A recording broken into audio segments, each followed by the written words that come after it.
Hey, let's talk margins. Part dos. Last week we talked about margins, what they are, and why they're important in design. This week we're going to talk about how to set them up on Canva.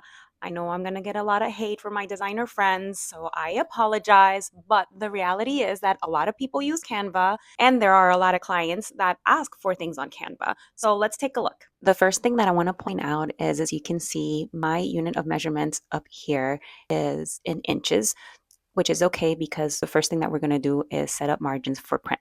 The other thing I want you to notice is how close some of these elements are getting to the edges. I don't mind this side as much, but for here, I really want to make sure that this text doesn't get cut off.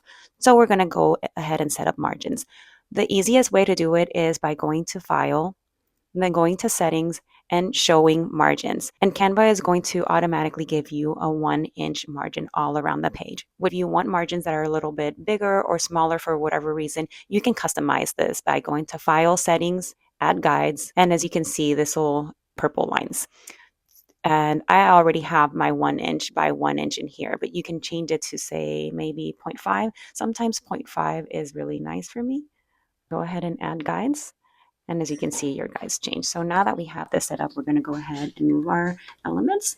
I'm going to have to make this a little smaller to be inside the margins. And then this side, I don't mind so much because it is not that important. So if it gets cut off, it's okay. But if you prefer, you can bring this inside. And there you have it. So that is for print. Now, if you are designing for digital, that'll be a little different. So we're going to go ahead and resize this to give us pixels. And so what this is doing is just going to create a copy of that design. And now we get our unit of measurement in here is pixels. So now that we have that set up and we want to set up margins, we're going to do the same thing by going to File, Settings.